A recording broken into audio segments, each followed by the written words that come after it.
Humans of the cardboard, welcome back to Just Nuts, guys. Today, I want to talk more about the Fiendsmith engine. This engine is very scary. This engine looks very, very competent and pretty strong.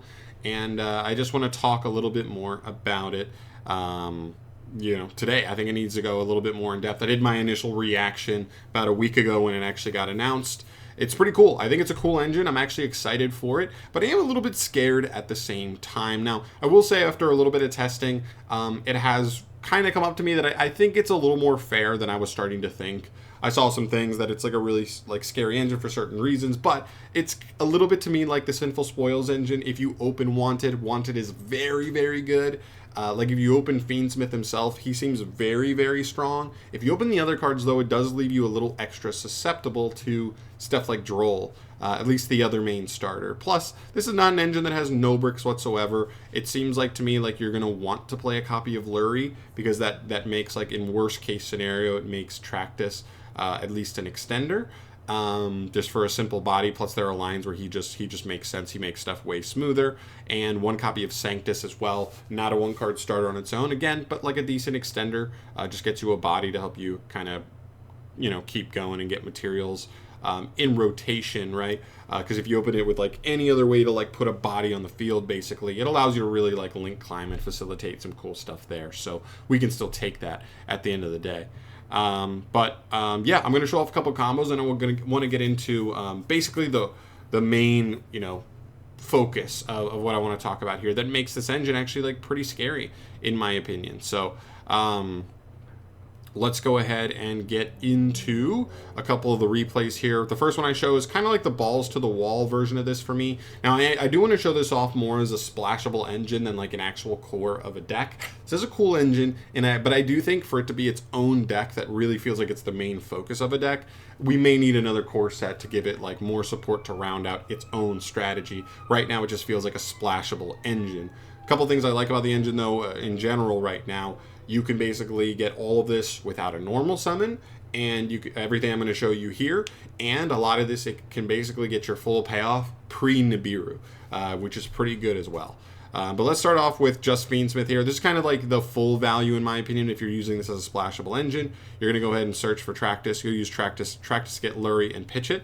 It revives itself. Link it for Requiem. Requiem is going to summon the second copy of Fiendsmith, and then the Fiendsmith Engrave is going to put back the Lurie to summon itself. Now, sometimes in a lot of situations, I would just go straight into the rank 6 there, because that would be 5th summon. And I think that makes a lot of sense overall, because then like whatever you make, you either have a card that can negate Nibiru straight up, or you can go straight for something like Beatrice, or even if they're dropping Nibiru, you can at least quick effect Beatrice and get something sent and still get some good value for a 1-for-1 trade basically, and you haven't even normal summoned, right? So you still could have plays to go afterwards.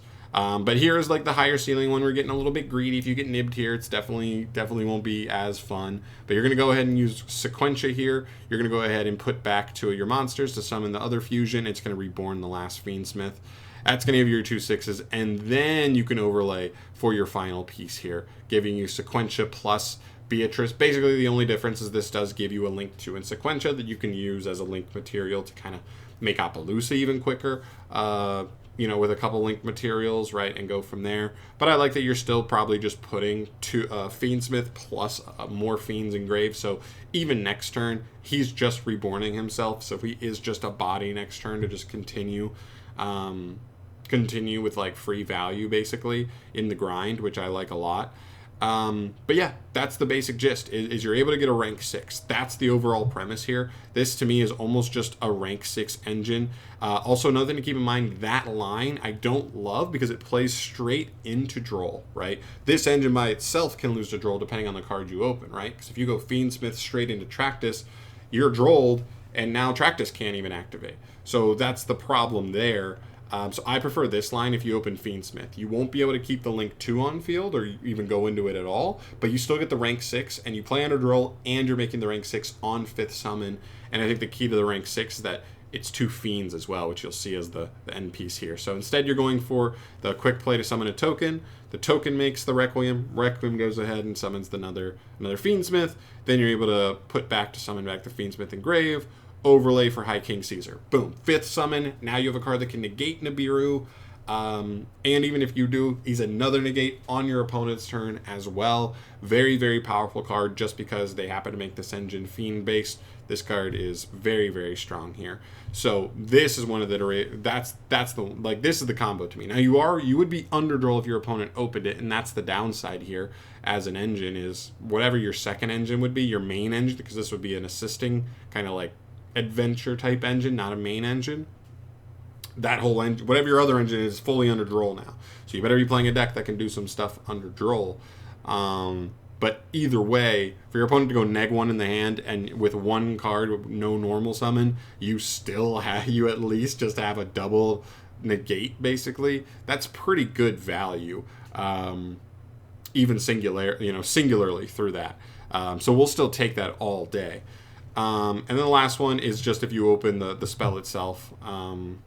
Here, so you do need a discard for this, but you just open it, you pitch whatever, or you search Fiendsmith, discard the other one, Fiendsmith for the quick play spell, then you basically just do the same line with the quick play spell. Now again, this one plays into Droll, but in terms of consistency, it does mean that Tractus can still get you this payoff. It just needs a discard in hand. So another weird one where you have to really analyze this. It may be one of those engines where you just kind of have to look at a format and really try to aim for a format that isn't playing too much Droll and then slot it in. Or maybe it just messes with the ratios, right? Maybe you don't play Tractus. Or maybe you only play like one Tractus, one of the Lurie, and one of the quick play, and then you play 3 of the main guy. Like, those other cards aren't terrible to draw. Like, none of them are completely dead to draw. Lurie is dependent on having a discard, but if you're playing in a deck that already has access to easy discards, that's not a problem at all. So it's not the worst, right? It does remind me of the Sinful Spoils package, right? Fiendsmith is by far the best card because it's the one that plays under Droll somewhat, and whereas the other ones don't, and so you really want to see Fiendsmith. The other ones are fine to see, but you do play into a few more things. And then when we go back here to the main thing we were looking at here, this is like the full engine. If you play it, I don't think you want more than one copy of Lurie or Sanctus, no matter what. Like we just talked about, though, if it's a Droll heavy format, maybe we only play one Tractus just to make sure Fiendsmith can do that line into Lurie if we want. But even worst case scenario, I already showed you the lines where you only need the quick play, so you could even just play 3 Fiendsmith, 1 or 2 quick play, and call it a day. It's still a decent engine because the Sanctus isn't even that bad to see by itself, because you just go like Sanctus summon a token for Requiem summon a Fiendsmith, and then if you link it off to do something else, then he can even reborn himself by shuffling back the Requiem, and like you're still like I got a good amount of free material out of that. And he still goes to grave and is like potential follow-up with any light monster in grave later as well. So there's cool utility there. There's cool grindability there. I think overall it's just a pretty good engine for what it is, especially considering no normal summon whatsoever. That's the biggest part. Not even to mention that it's a really good light fiend support. So like Musketeers and Fabled specifically get even better here. There's even some stun applications. I've seen people mention like Majesty's Fiend, I think, is the light fiend one. I think there's some other good applications as well, like Archfiend Eccentric is searchable via this engine, so that's an MST for a deck that maybe struggles with Floodgates. That can be some cool utility as well that you can side in. It's cool. Like, honestly, I think it's a really cool engine. I'm a little bit scared, though, because of the payoffs. And those payoffs are basically Wave High King Caesar and Beatrice, right? So imagine, like, something like blanking here, Tearlament, right? Like, we've already seen them play Horus variants just because they use Horus to make the vampire guy who just mills 5 or mills 4, I think, and then reborns a monster. Well, what if they just want to play this engine and make Beatrice? Like, boom, now make Beatrice, send 1, and then have a like meaningful send both times for whatever you want. That can even be better than a mill 4, depending on the situation. So very, very strong. And then just decks that like otherwise can't beat Nibiru, just getting access to something like Caesar to beat Nibiru, or even if they do, like, even though this only really stops Nibiru and not too many other hand traps, at least being able to go into this and then like whatever, even if they stop the rest of your combo, like if they had to throw 2 other hand traps at the other cards in the other engine you're playing, they still have to now play through this. They're 2 cards out of the hand, and you may have still had a hand trap in hand. So they got to be 3 interruptions now after like throwing hand traps at you, and this guy makes that really, really hard. And like I said, as you pitch these guys to grave, you just fill your graveyard up with like Fiendsmith and another Light Fiend again, and boom, he's coming back next turn to basically allow you to do the same thing. So it's pretty good.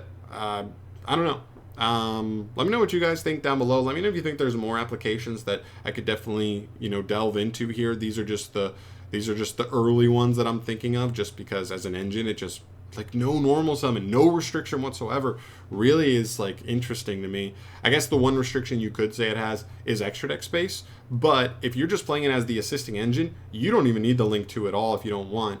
You don't even need either the fusions either. You just need Requiem, and then he'll funnel you into rank 6s anyway, and then you just play these 2. So 1 or 2. You may not even play both, depending on whatever. And then even if you're not going into the rank 6s, maybe you're going 2nd, you're still just using it for free link material, in which case you're already probably playing generic links, your SPs, your access codes to climb into, stuff like that. So I really think it's solid. I want to know your guys' thoughts down below. Is there any other cool applications you guys have kind of found out already with this engine?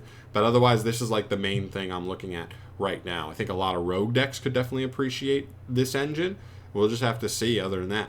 But I'm out of here for today. Thank you so much for watching as always. Subscribe to the channel for more discussion videos like this one down the line.